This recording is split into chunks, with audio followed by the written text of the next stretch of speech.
You know, today I thought I'd spend a little time talking about the cross-handed chipping method. You're seeing a few more players do this nowadays, and there's usually a reason for why they're doing it. Let me explain a couple of situations. For instance, Matthew Fitzpatrick, obviously a great player. He's gone to cross-handed chipping.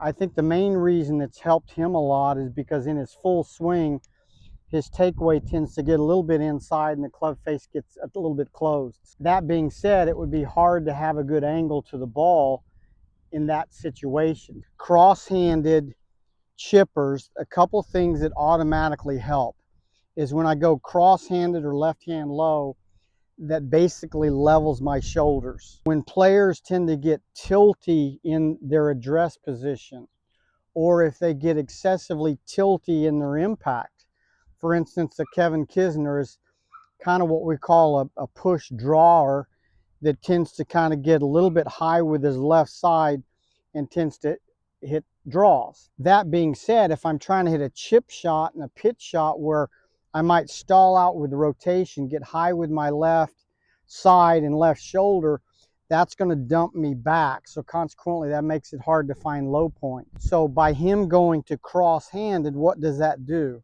Well, it helps level his shoulders out. And then in the motion of the through swing, certainly in the finish from this view, that also helps to get the shoulders to work more rotational, flatter as opposed to tilting. So again, I think it's a great method in terms of chipping for some players that might have those two situations. A club that's either too far inside, and certainly if it's too closed, that's not a great way to chip and pitch the golf ball. So if you'll notice, when Matt does his chipping style, the club actually works back straighter, more what I would call closely to the plane line as opposed to way underneath it. So again, that's a great method for him. And likewise for Kevin Kisner is the levelness of how the shoulders are going to work through. So I'm going to go ahead and hit a couple and demonstrate. I will talk about the grip and how you cross hand, but just watch as my shoulders get set up more level. I'm going to work the club more straight off the ground, straight back. And again, you're going to see minimal rotation with the club face off my target line because of how I'm closer to it. This is basically a putt chip grip. So I've got my right hand under the club and my left hand weaker. That's how I would do the cross-handed grip, rather than maybe trying to get up here where I might have some rotation. I'm going to go strong right, weak left, gives me my flat angles going into the club shaft, and then from there, leveling the shoulders, weight left, and just basically that nice putting stroke. And again, you can see as I work through the motion of the stroke that my shoulders work more level. They're not working tilty. If I get tilty where the left side gets tall, I'm going to dump the club back behind it. Low point's going to be behind the golf ball.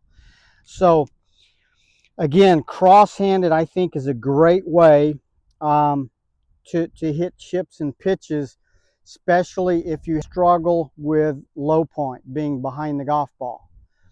The setup in itself allows the shoulders to get more level.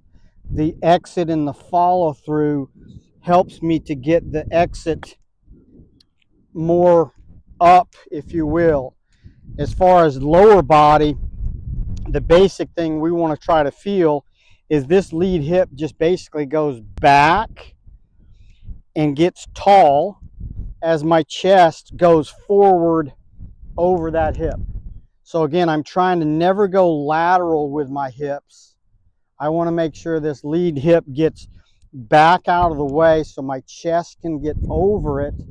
And then from there, that helps with low point in terms of the strike. So again, left hip's just going to go back, chest goes over it. The same little putting grip, but again, cross-handed or left-hand low. Again, that helps me drive everything towards the hole as opposed to anything that's ever getting inside or closed or shifting laterally, which is going to get your left side too high. So again, cross-handed is a great way to chip. So next time you're out there, if you do struggle with the low point being behind the ball, try cross-handed, and I think you'll enjoy your chipping much better. So again, if you like what we're doing, please hit the like button, subscribe, and again, we're going to have more videos coming to you. So good luck and good golfing.